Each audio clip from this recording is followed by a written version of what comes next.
Whether we like it or not, we are going to hand it over to you. It's up to you to stabilize this country.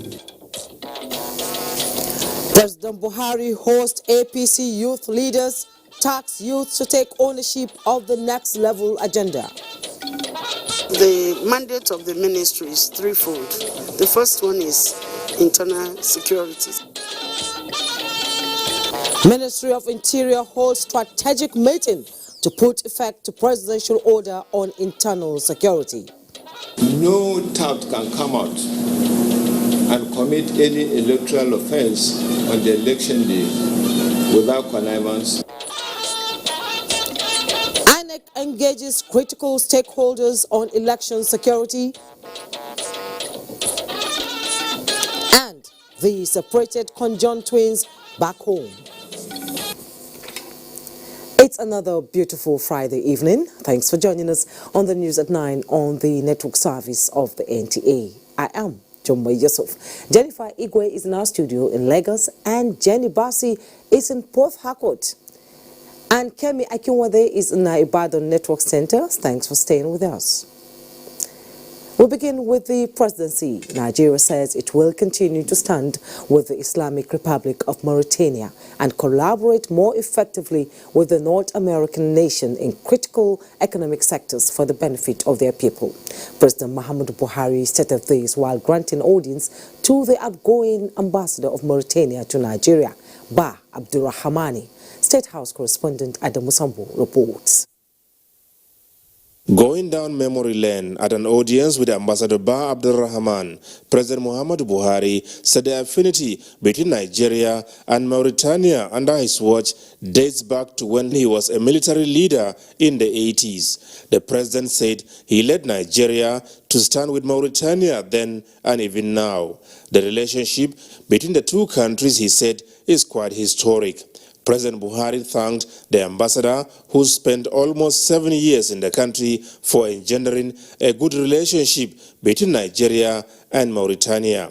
He urged the envoy to ensure that his country and Nigeria always present a united front to the international community.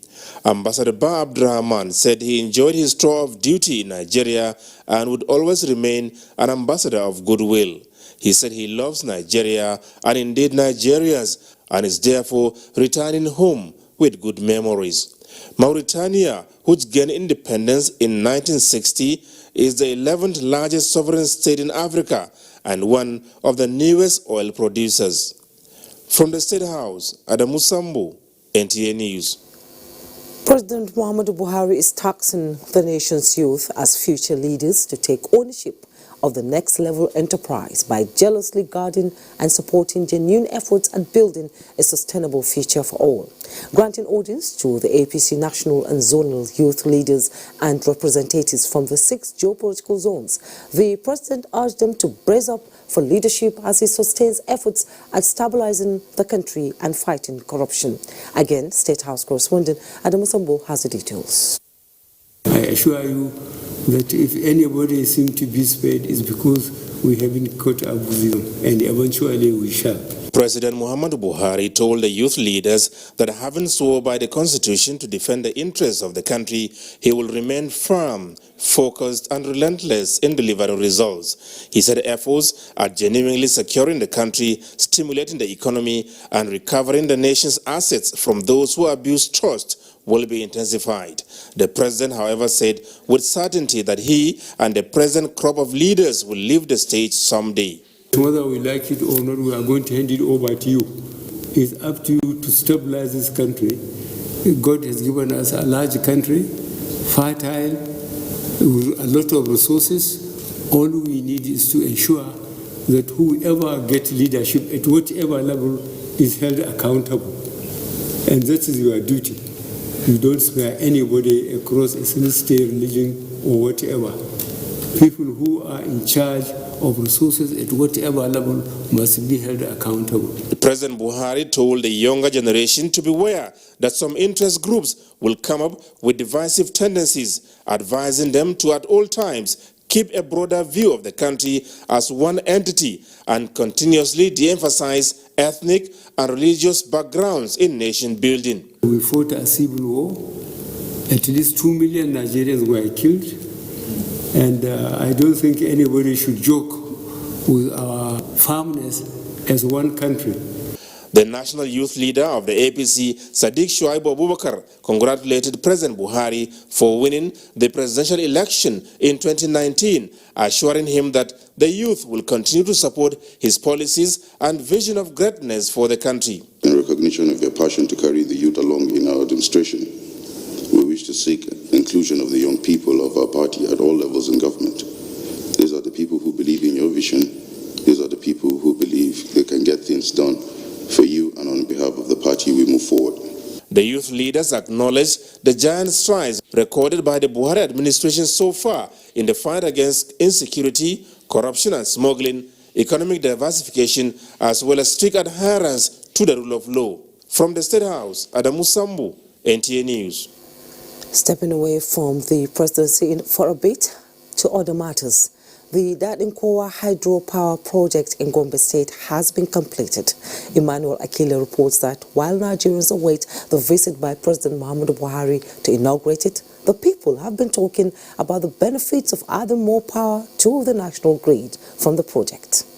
For over 3 decades, when the Dadinkowa Earth Dam was completed, the water floodgates have been dispensing water to the treatment plant for domestic consumption and irrigation purposes only.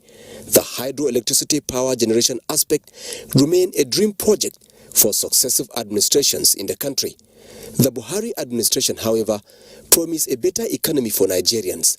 Therefore, focuses attention on improved power generation across the country, and the Dadinkowa hydroelectricity power project got the right political will to be completed. For the first time in 35 years, the stop gates are shut for the water to turn the turbines for electricity to be generated. The power came up as the 2 turbines produced 40 megawatts of electricity. Governor Inwo Yahaya was at the site on a fact-finding mission. The project manager has put the machines to run for us to see. So we are already on track.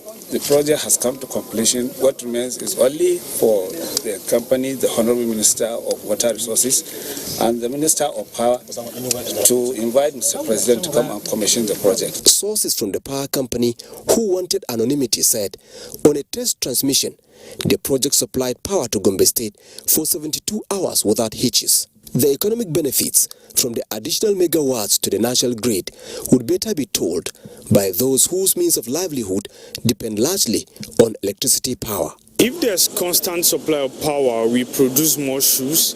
As you can see, our filing machine it uses electricity. While the people make do with what is provided at the moment, their fingers remain crossed, awaiting the coming of President Muhammadu Buhari to commission the Dadinkowa hydroelectricity power project. In Gombe, Emmanuel Akila, NTA News. And from the aviation sector, the federal government has assured that the Akanu Ibiam International Airport, Enugu, will be reopened before Easter period. The Managing Director, Federal Airport Authority of Nigeria, Captain Rabiu Yadudu, gave the assurance during an interaction with the House of Representatives Committee on Aviation. National Assembly correspondent Lami Ali reports. The ongoing rehabilitation at the Akanu Ibiam International Airport in Enugu, the Managing Director of FAN said, entail general infrastructure improvements for air safety and security in line with standards set by the International Civil Aviation Organization. Works on the pavement, works on the apron, on the drainage system, on the perimeter road, on the fencing. The GAT lounge in Enugu is also being attended to. Then there is the clinic. The airport has no clinic. We also attend to that during this work. We want this runway and all other works to be ready before Easter. The matter started with the governors of Southeast meeting with the minister and also the president on the issue, and the president graciously approved the money. The consultant appointed by Southeast governors was part of the meeting to offer needed assistance to fast-track the project completion. Other issues that came up during the interaction were the cancellations, delays and diversions of flights recently experienced. The committee expressed displeasure over the recent diversion of an international flight from Lagos to a neighboring country. Why British Airways elected to go to Accra in the evening and come back during the day with the same weather conditions. That would have been a corporate decision. And going to Accra or Ghana is not about the Accra or Ghana being much better. It's about when you divert an aircraft, you are looking for the nearest suitable airport. And maybe the nearest to Lagos is Accra. If Abuja was closer, you would have gone to Abuja. Both Fan and Nama say all equipment installed across airports in Nigeria are of international standard. From the National Assembly, Lami Ali, NTA News. Steel remains the backbone of most industries where construction or engineering plays a key role. Now, the availability of steel processed from a domestic value chain gives the nation a big manufacturing edge. In this report, Muplang Dakok visited a steel factory, African Natural Resources and Mines Limited, a company that could add impetus to the revitalization of the sector in Nigeria. Jere in Kagarko local government area of Kaduna State, about 80 kilometers away from Abuja, is the location of the steel plant acquired by the African Natural Resources and Mines Limited, ANRM, with a view to produce steel from its primary raw material, iron ore. The company says it is committing $600 million into the project, while the raw materials will be sourced from within the locality. It's going to be a life-saving venture for the economic development of this project.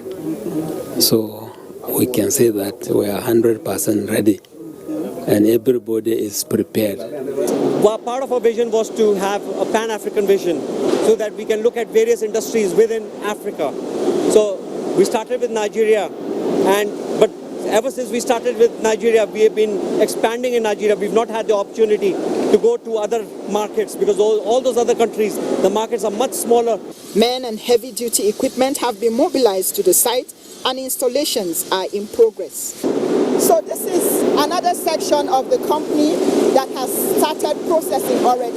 It is processing scrap materials to metals. It is an initiative which is receiving thumbs up from the federal government.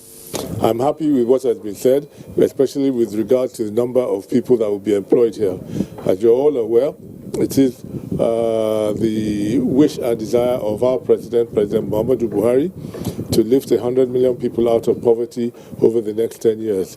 And these are the kinds of things that will assist in that regard. The government says the creation of quality jobs and improved competencies as demonstrated by companies like ANRM will ensure a viable conveyor belt of domestic products to finished goods. Muplang Dakok, NTA News. The federal government has advised Bishop Matthew Hassan Kuka to use his high ecclesiastical office to work for religious harmony in Nigeria, rather than indulge in actions that are capable of dividing the country along religious lines.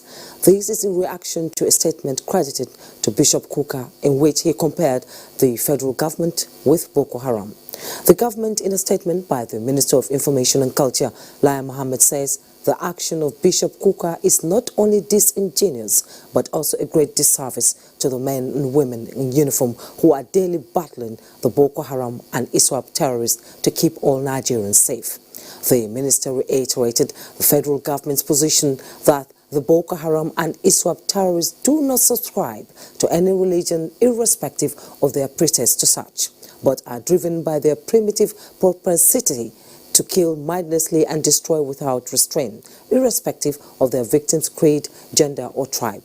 Lai Mohammed appealed to religious leaders to be more circumspect in their comments, especially on religious issues, because of the sensitive nature of religion and the tendency for it to be exploited for political gains by detractors. Now talking security matters.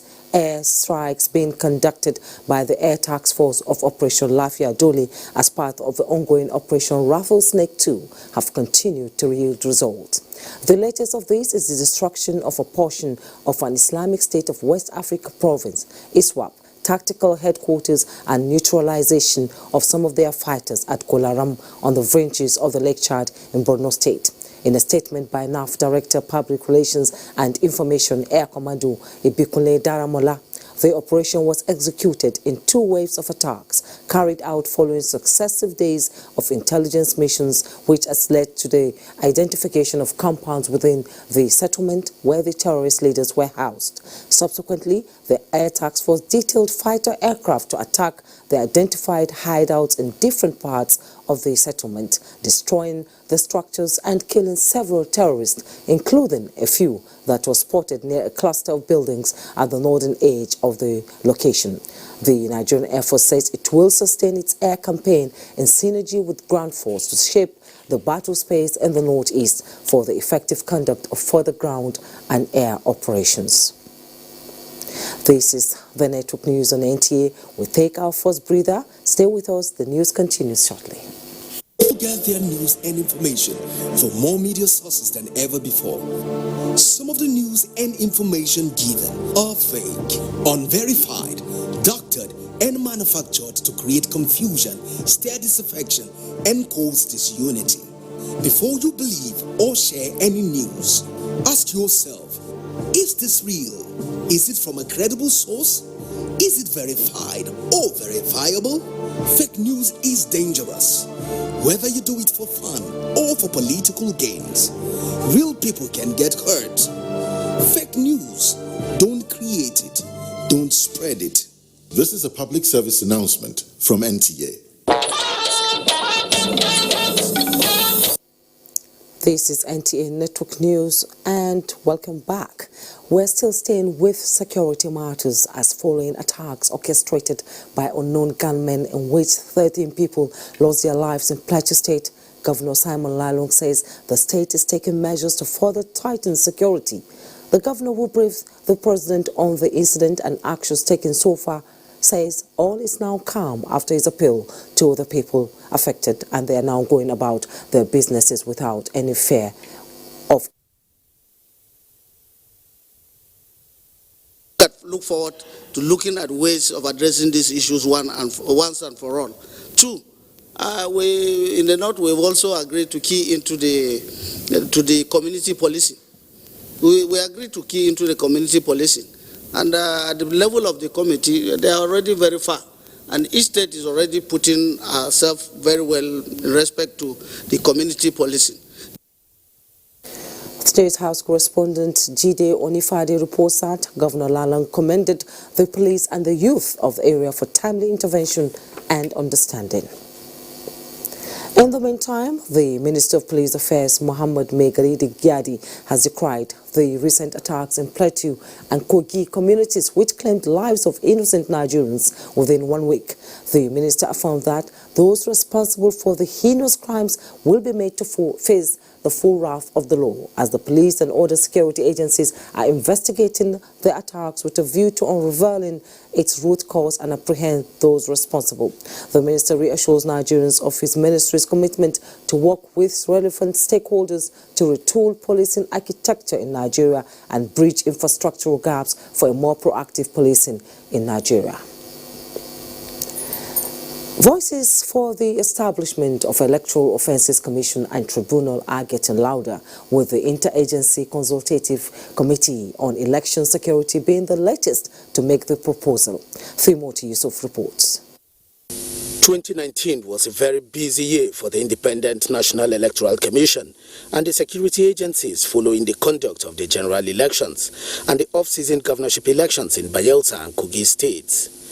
This first month of the year 2020 is not an exception, as the Commission is concluding arrangements for rerun elections in 28 constituencies across 11 states of the Federation in compliance with the orders from election petition tribunals.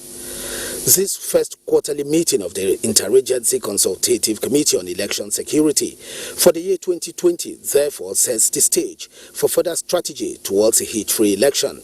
Going forward, INEC has decided that although the Commission has no power under the law to cancel an election, it should not proceed with the process in any constituency where the safety of voters, our personnel, and election materials is threatened. The committee's co-chair, National Security Advisor, General Babagana Monguno, and the Inspector General of Police, Mohammed Adamu, advocated the adoption of a new approach to election security. Without collaboration, active, sincere collaboration, we cannot instill confidence in the larger society.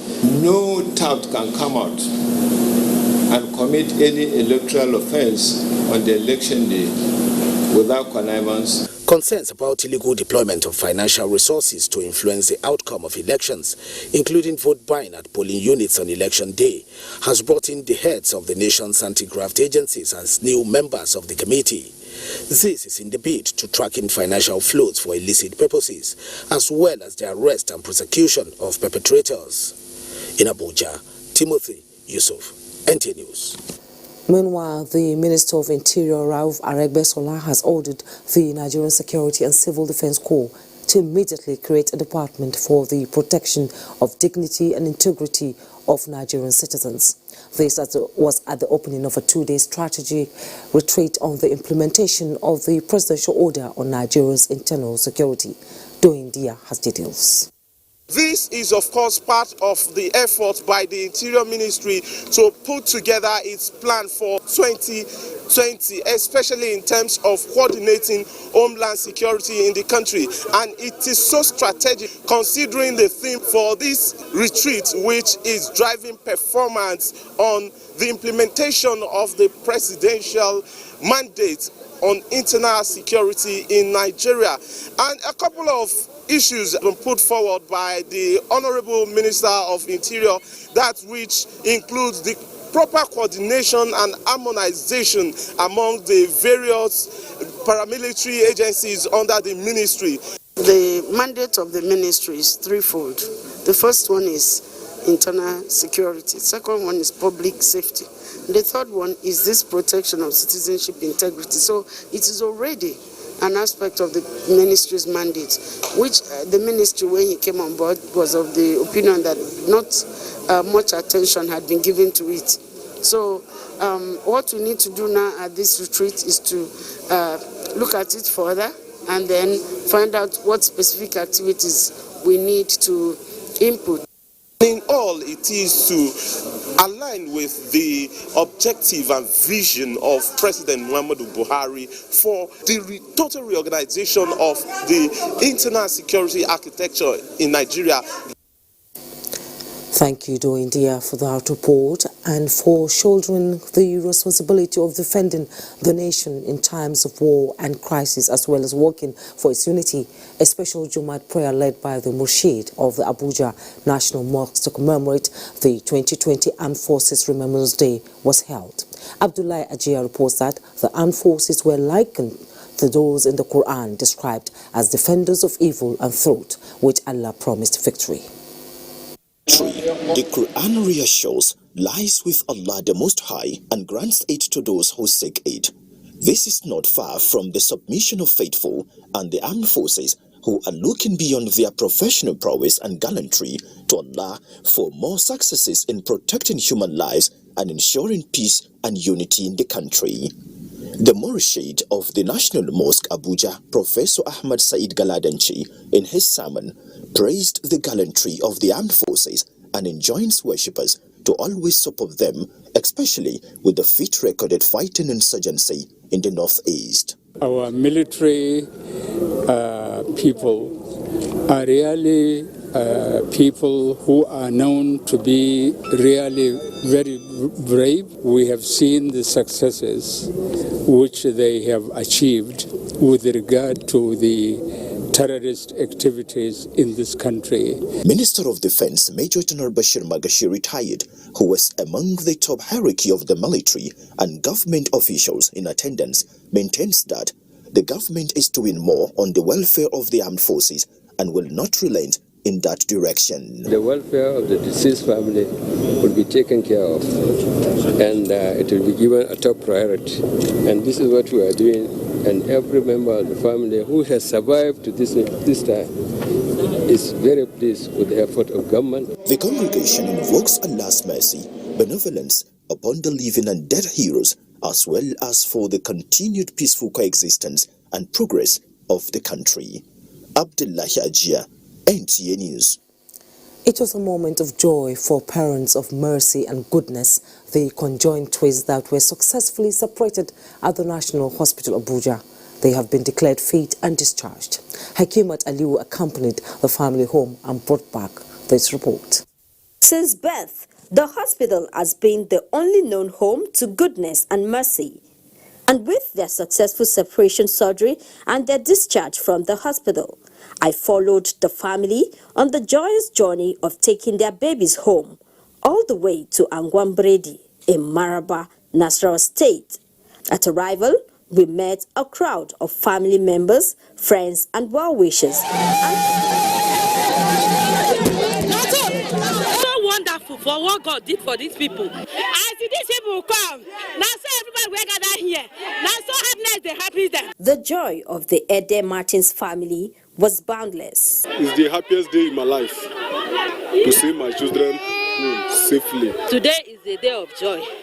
And we didn't know that it will be successfully, but with God. To crown this beautiful story of survival of these children would be for their parents to be meaningfully engaged and empowered to cater for all their needs. It's a double joy and celebration galore for the parents and members of this community as they gather to welcome goodness and mercy home. For some, what they thought was never possible is now glaring. Earlier, during their discharge from the hospital, the board chairman of the National Hospital, Abuja, Patricia Ete, commended the medical team. This particular exercise is not the first one that will be done in the National Hospital, but this one is the first successful one. So therefore, I want to congratulate you for this exercise and your team too. That National Hospital is going to places. In Abuja, Hakimat Aliu, NTA News. Indeed, Hakimat, is heartwarming to see the joy displayed in that report.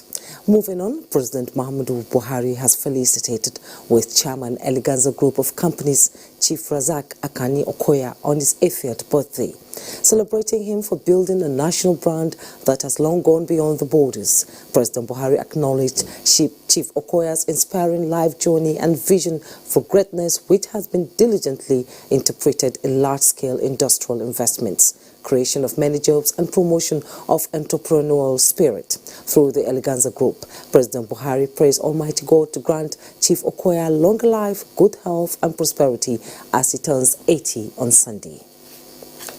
Similarly, President Muhammadu Buhari felicitated with Dr. Christiana Odin on the occasion of her 80th birthday. In a statement by the Senior Special Assistant to the President on Media and Publicity, Garba Shehu, President Buhari joins family, friends and well-wishers in celebrating God's faithfulness in the life of the wife of the Chairman, Plateau State All Progressives Congress APC Elders Advisory Council, Captain Joseph Dean, retired. The President thanked Mrs. Dean for being an important part of the success story of the Dean dynasty and promoting at home and beyond the values of hard work, good character, integrity. The President wishes the octogenarian many more birthdays in good health, joy and peace. You are still watching the news on NTA. Now it's time to join Jennifer in Lagos for more reports. Hello, Jennifer. How is the mega city? Thank you, Jumai. We're fine in the mega city, and welcome to Lagos. Now we start with the aviation sector. Now, revamping infrastructure, increasing the capacity of airlines, and investing in aircraft maintenance and repairs are factors key players believe will stimulate the growth of the aviation industry in 2020. Michael Olaleye reports. With an increased patronage of 8.5 million passengers between January and June last year, according to the National Bureau of Statistics, the trajectory growth in the aviation industry is visible and a justification of the federal government's scale of preference in facilitating airport expansion and procurement of facilities in the new year. The Murtala Muhammed Airport alone accounts for 31% of the total air passengers in the country, and government's desire for the prompt completion of the new terminal is in anticipation of the geometric growth in the number of passengers. The MD Fund too, of course, in the course of the year is looking at automation of all our access points. Automation will reduce interface. In the area of infrastructure, there is a renewed commitment to upgrade facilities to meet up with global standard, as illustrated in the launch of Cat 3 instrument landing system, just as present initiative is yielding results which has resulted in zero fatal casualty in the year the Boeing 737 MAX wreaked havoc. We have a regulation already in use, but we have a study committee already reviewing it. One of it is what President submitted by motion recently to the Senate. Even with this glaring prospect of opportunities in the sector, experts say concessioning of airports, improved security and establishment of national carriers are imperative to stimulate growth. Is to ensure that airlines don't die. So is to ensure that the airlines increase capacity. In its blueprint for the sector in 2015, the federal government's desire of establishing an economic hub around the nation's airports is gradually coming to fruition, and experts say year 2020 is the period of consolidation.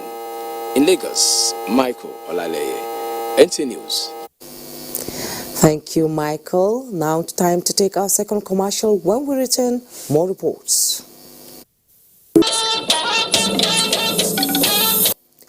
Thanks for joining us, and apologies for the poor audio in the report from Lagos. Now moving on, the Federal Road Safety Corps says it will ensure free flow of traffic during the proposed repairs of Makurdi Bridge slated to commence from Tuesday next week. The Corps assures the motoring public of effective deployment of patrol teams for effective coverage, rescue operations, clearance of obstructions and traffic control for a free flow of vehicular movement along the route.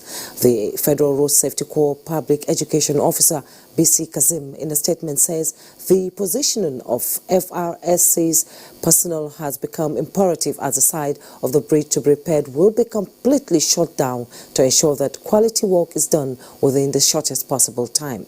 Motorists are advised to use the alternative old bridge while the normal rescue team will be on standby in the Makurdi command to be called upon if the need arises.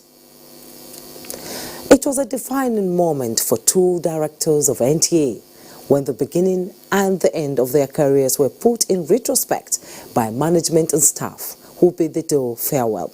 Abubakar Usman Akwanga reports.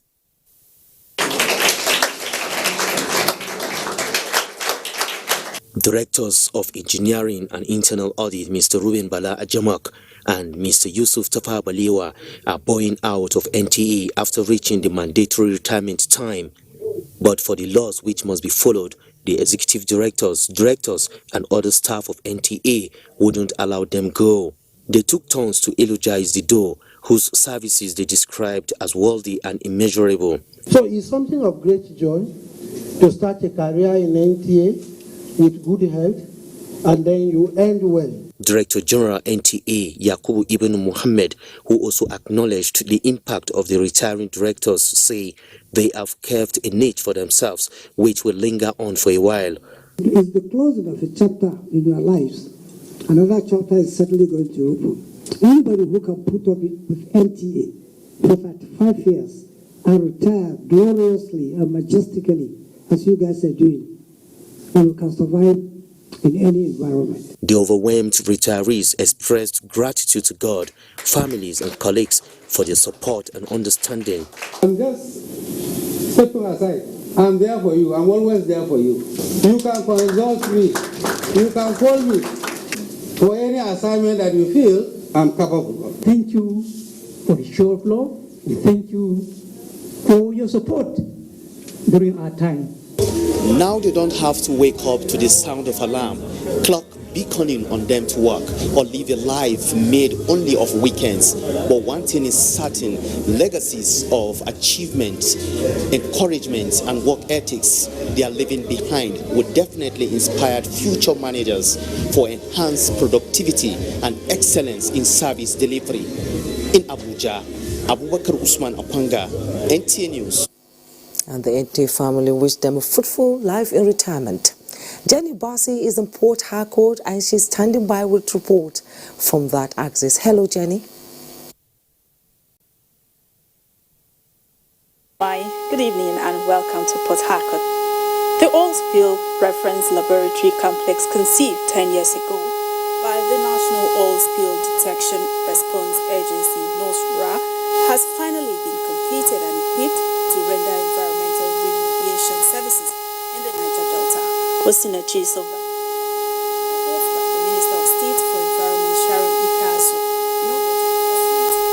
Niger Delta region has been with environmental challenges emanating from oil spill and other illegal activities on oil products. The story is different today with the inauguration of the reference laboratory complex.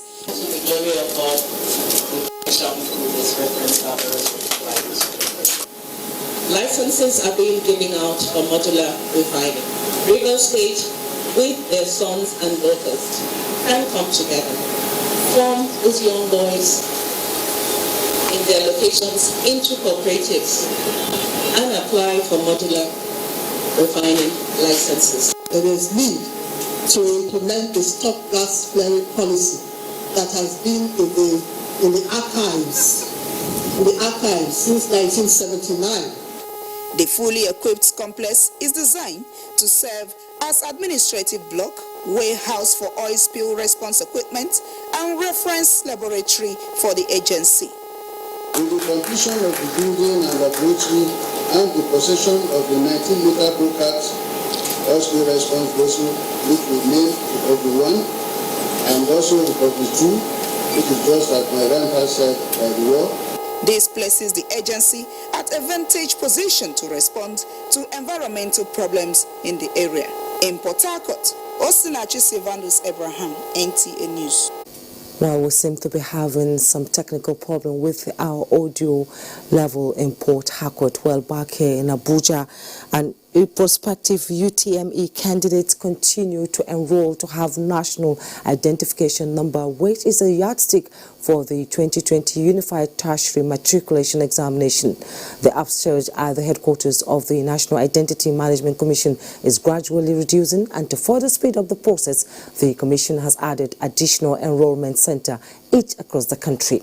General Manager Legal, Regulatory and Compliance Hadiza Daga Bana said this in an interview with Olaiko Ojo. She said they have also added the weekend for prospective candidates to the enrolled into NIN. The turnout is still high in most of the states, so we have agreed to go for Saturday enrollment. Most of the states are opening up tomorrow from 7 a.m. and we are only enrolling in JAM candidate exclusively. And then in Lagos, in addition to Saturday, Lagos are planning to open on Sunday. Earlier in a telephone conversation, JAM Head of Public Affairs Fabian Benjamin said JAM and NIMSI have put in place mapping system that will ensure prospective candidates are enrolled. Arrangement for candidates to be registered. Our understanding with NIMSI is that at the point of registration, which we have not commenced yet, when candidates come to our center and they don't have the NIN number, we will find a way. We have co-located all our security centers. We have linked them with the nearest NIMSI registration outlet. Such candidates will be ferried to the NIMSI registration outlet, and NIMSI has promised that they will give them top priority in registering such candidates. More on the National Identity Management Commission registration exercise from other parts of the country. Linda Okori Igwe reports. Prospective applicants for the 2020 Unified Tertiary Matriculation Examination in Benue State are calling for the establishment of more registration centers to ease the process of obtaining the national identification number for the applicant. Elias have reports that the applicants described the current process as cumbersome and time-consuming. Lokoja Kogi State, Deborah Eyola Sama reports that the attendant rush and cluster of JAM candidates being registered is gradually being contained as the authorities appeal for more support. From Yonogwa, Bayelsa State, Aya Praise reports that the situation is a mixed reactions, while in Abakaliki, the Ebonyi State capital, Chika Okori reports that the exercise is going smoothly. In Akure, Ondo State, Abiola reports that applicants complained about the delay in processing the cards. Maureen Leo Jom in Calabar, Cross River State reports that the hardship faced by candidates is as a result of inadequate equipment to fast-track the process. In Lafia, Nasarawa State, Ben Mitu reports that the state is witnessing large turnout of prospective candidates for the national identification number, while in Ogun State, Lekon Agbode reports that lack of equipment, manpower, and increase in number of applicants are some of the issues faced at the various centers. Linda Okorie Igwe, NTA News. We'll now take a break. When we return, more reports. Don't go away. Welcome back. As nations across the world strengthen diplomatic ties to foster global peace, Nigeria is set to partner India to evolve methods that will mutually be beneficial to both nations in terms of diaspora resources. This was indicated by the Chief Executive of the Nigerians in Diaspora Commission, Abike Dabiri Erewa, at the Indian Diaspora and World Hindu Day in Abuja to commemorate the return of Mahatma Gandhi from South Africa in 1915. Abike Dabiri Erewa noted that India, with a diaspora population of 31 million across the globe, provides for partnership in the areas of medicine, tourism, information and communication technology and entrepreneurship. These sectors, she believes, will positively impact both countries. Immigrants in America, imagine the India diaspora bring to the world, giving India a good image. Imagine those two teams of diaspora coming together, the Indian diaspora, the Nigerian diaspora. I believe they can change the world. So that partnership, I hope we continue to build with you, work with you as we continue to engage on the issues of our diaspora, about human capital development. Once more, India, thank you for this. We appreciate you. We love what you're doing. We have to constantly remember that we work with the kind umbrella and the support of the host countries in which we are living, and we have to abide by their concerns, respect their priorities, do as much social work, as much charity, as much employment as we can generate, as much. The Indian Commissioner to Nigeria, India, urged Indian residents in Nigeria to remain good ambassadors as they contribute to the socio-economy of both countries.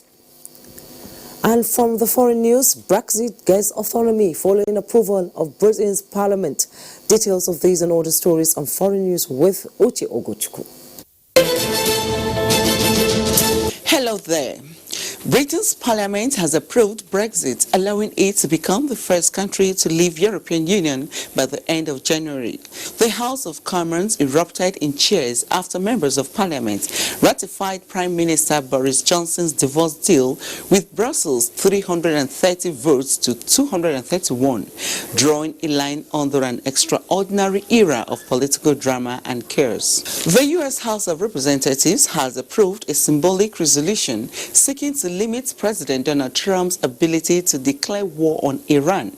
The measure passed the Democratic-run chamber 224 against 194, but faces an uphill climb in the Republican-held Senate. It aims to mandate congressional approval for any conflict with Iran, except in cases of an imminent attack against the U.S. The Ethiopian parliament has passed a law to regulate gun ownership to curb increased regional ethnic violence. And on the Ukraine air crash, Western leaders say evidence suggests an Iranian missile brought down the passenger plane that crashed near Tehran, possibly in error. Iran's civil aviation chief, however, said he was certain that the plane was not hit by a missile. Thanks for being a part of it. I am Uche Ugochukwu. Back home, Minister of Youth and Sports Development Sunday Larry has assured Nigerians of improvement in all sectors of the nation's sports industry in 2020 and beyond. The minister was speaking on NTA program Sports Parliament in Lagos on Thursday. Olumide Eguntola tells us more. The Minister of Youth and Sports Development, Sunday Larry, explained that funding is critical in bringing about the